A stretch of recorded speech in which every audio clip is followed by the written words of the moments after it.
What's going on, everyone? So Los Angeles Lakers have had this need for a center for a while now, right? A lot of people really want to see the Lakers just rush and go get any type of center, preferably somebody that can come in and have an impact. And you look at the Lakers, rebounding has been a real issue for the Lakers.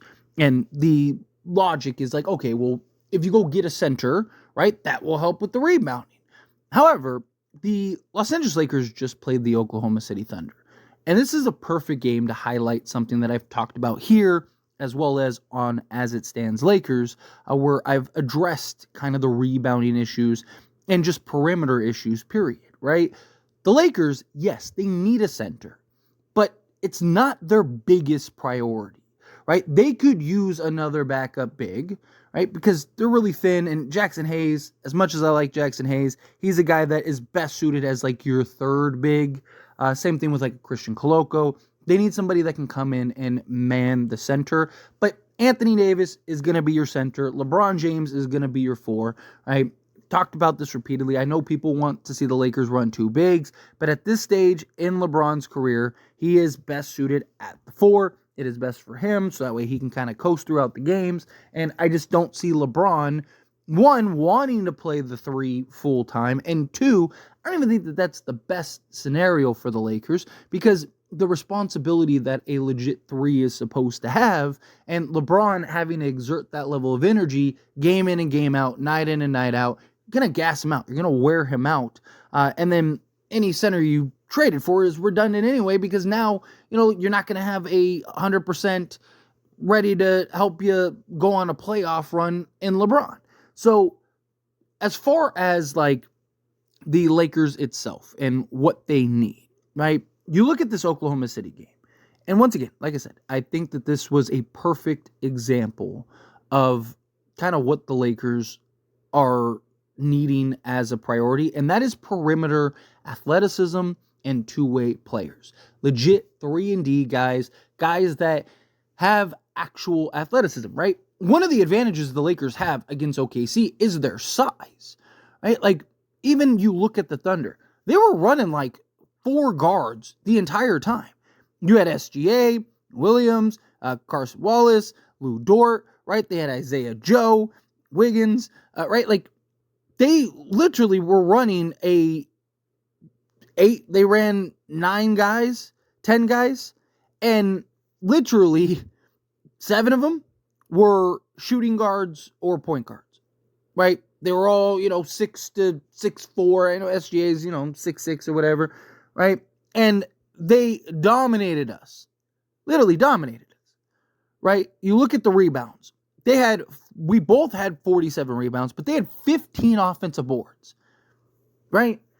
What I've talked about is the Lakers, a lot of the offensive rebounds that they give up are due to teams just shooting 43s a game. And what do you notice about OKC yesterday? Oh, they shot 43s. But here's the thing, right? When you shoot a bunch of threes, it leads to long ball rebounds, in which OKC just beat the Lakers to the ball every time. OKC won on offensive rebounds and as well as turnovers from the Lakers. Lakers had 17 turnovers, right? When you get 15 offensive rebounds and create 17 turnovers, you're going to win most, if not all, of those games. But the Lakers, the problem is that they can't defend out on the perimeter, 27th in defense, right? And so teams are just, hey, let's get a bunch of shots up. We'd rather take 43s than get into the interior, and now we have to deal with Anthony Davis. Get a bunch of shots up, and then if we miss, guess what? We'll just get the rebound, because we just have to win a foot race against Austin Reeves, D'Angelo Russell, Rui Hachimura, right? Like, and more times than not, that's what happens. So if the Lakers can go get, a Dorian Finney-Smith, a Cam Johnson, right? Maybe even both, right? And then, or get some athleticism at the guard position. So a lot of those loose balls that need to be tracked down and gained are more likely to go in the Lakers' favor. Getting perimeter players and really kind of focusing on getting quality trades and two-way guys for the perimeter, you solve your defense and your rebound. It's not going to solve all of your rebounding issues. And look, teams give up offensive rebounds. It happens. Lakers get a handful of offensive rebounds every game, right? Lakers got 8 in this game. But the Lakers are regularly losing the rebound battle against opposing teams. And telling you, just watch the tape, watch the film, watch the games, right? The next game the Lakers play is against Utah. Watch if most of the offensive rebounds that they get. They're almost all free throw line to 3-point range, right? Why? Because, again, teams are jacking up threes. Teams are just taking a bunch of threes because they know the Lakers can't defend out on the perimeter. So you swing. Okay, you shoot and check up a bunch of shots. Lakers were running zone against OKC. So what did OKC do? They just shot a bunch of threes. And then when they missed, they got the offensive rebound and shoot another one. Or at that point, guys are scrambling. Guys are out of position. So now you're in the teeth of the defense, right? So now you just rise up. They hit a bunch of mid-range shots. See that happen regularly to the Lakers. Why? Because, again, like, the Lakers need to make their priority via trades the perimeter. They need athleticism. They need versatility out on the perimeter. That by itself solves most of the Lakers' issues, right? It's why I've been so adamant about, like, you need to go get Dorian Finney-Smith. You need to get a Cam Johnson, right? Even like a Dennis Schroeder is a guy that just, he gives you athleticism. He gives you foot speed. He gives you point of attack defense, right? Gabe Vincent was supposed to be that, and he's not that. And again, he's a guy that's not athletic. He's a guy that just doesn't help out on the perimeter. And he can't defend. He can't do it. It's just like, it's incredibly frustrating to watch that. And you look at even like a guy like Schroeder. Schroeder's averaging 4 rebounds a game, right? Because he has the foot speed. He has the athleticism to get there. And he's not even like a big guard. But if you can get those types of guys, if you can get, legit foot speed and athleticism and guys that can move their feet, defend out at the perimeter, and slot in and defend multiple positions and stuff, you're going to prevent teams from being able to just jack up a bunch of threes. And even if they do, and they miss a bunch of threes, guess what? You're going to get most of those rebounds, or at least more, right? You cut into half of those offensive rebounds. Right? Like, let's say they get even 10 offensive rebounds as opposed to the 15 they got. It's a completely different game. Right? They had 20 points off of 17 turnovers. So if you take care of the turnovers, also to get back in transition defense, right? Because if you have athleticism, right? Lakers are terrible in transition, terrible securing the offensive glass or the defensive glass, right? And they're terrible defending out on the perimeter. All 3 of those things get solved by adding athleticism and two-way guys out on the perimeter. That's why I've even wanted a guy like a Zach LaVine, right? One, Zach LaVine is a guy that gives you athleticism, gives you rim pressure, gives you shooting, scoring, takes pressure off of LeBron, takes pressure off of Anthony Davis, right? He's a guy that can get back in transition. People act like he's this trash defender, but if you actually watch him defend and you look at the stats and the metrics, like, he's actually good. He's not great. He's not elite, but he is, around league average, if not better, every season. And he's also a guy that can go get you, 5-6 rebounds a night. This is a guy that averages 4 rebounds for his career, but this season is averaging 4.7. Last season averaged 5.2. It's a guy that is legit, anywhere from 20 to 25 point a game guy and go get you 4-5 rebounds, 4-5 assists. Right? Because he has the athleticism. He can track down loose balls. He's 6'5", 6'6", with like a 6'8" wingspan, but he can jump out the building.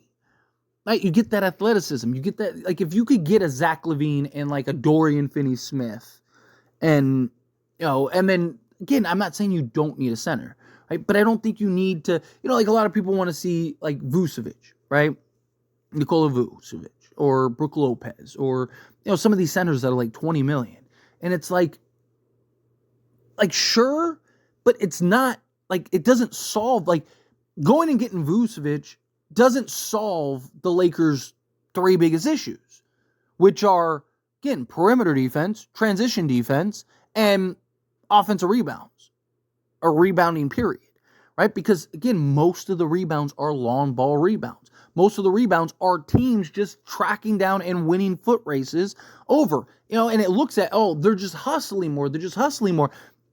No, we just don't have the athleticism and foot speed to get those balls, right? Like, it's not that they're not trying. They're active. They're going after the ball. But it's like, I could probably outrun D'Lo, right? Like, it's just like, D'Lo talks about it himself, that he might be the least athletic guy in the NBA. Lakers need athleticism. That should be the number one priority. Not just athleticism in the sense of athleticism, right? Because, like, Cam Reddish is athletic, but, he's a one-dimensional guy. They need legit two-way athleticism, right? Or, in, like, Zach LaVine's case, where it's, like, elite offense and good defense, right? He's still a two-way guy. He's not, like, a one-dimensional guy, but he's, like, elite and great at scoring the basketball, right? Especially when he's on. This guy go get you 50. He dropped a 50 piece last year. He only played 25 games, right? It's a guy that can light it up. Or go get a Dorian Finney-Smith who can defend and knock down the three ball, right? Chase down loose balls. Give you some athleticism out on the perimeter. That's what the Lakers need. And that's why I keep hitting on that. I keep talking about it over and over and over again. But like when we play like Denver and stuff, like people go, but look at Denver. Denver's such a big team. And it's like, yes, but you need to see what type of rebounds the Lakers are giving up. It's easy to just look and just go, oh man, they gave up, they got outscored or out-rebounded by 15 rebounds. And they gave up 10 offensive rebounds. And it's like, okay, well, did Jokic get all of those? Right? Like, even Denver. Jokic isn't the problem. It's Michael Porter Jr. turning into Steph Curry. It's Jamal Murray turning into Michael Jordan, right? Like, it's the perimeter guys. If you could slow down and contain Jamal Murray, you probably win. Or Michael Porter Jr., if he doesn't shoot the lights out every time, you probably win. Lakers need the perimeter help. That should be the priority. This OKC game showed and displayed perfectly everything I've talked about. I have been very adamant about, more so on as it stands Lakers than here, if I'm not mistaken. I know I've talked about it here too, but it's something that I keep harping on. We need perimeter guys. We need guys out on the perimeter. People keep saying, Tyler, no, we need a big man. Tyler, we need a big man. You got to worry about Jokic. But again, he's not the problem. It's Michael Porter Jr. It's Jamal Murray.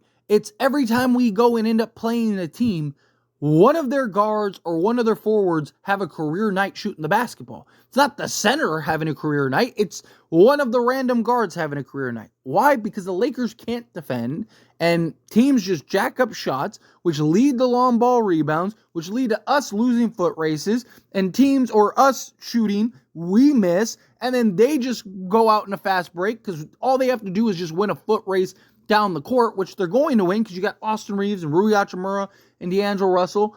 If you get that athleticism, you solve your three biggest issues. But anyway, as always, this is a discussion, so I pass the question on to you. Let me know your thoughts and opinions down in the comments below. What do you think? How do you feel? What are your thoughts? Agree with me? Disagree with me?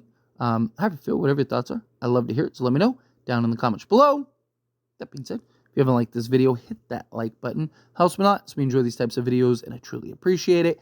Not subscribe to the channel, hit that subscribe button, turn on the bell notifications. Appreciate y'all. See you in the next one. Thank you.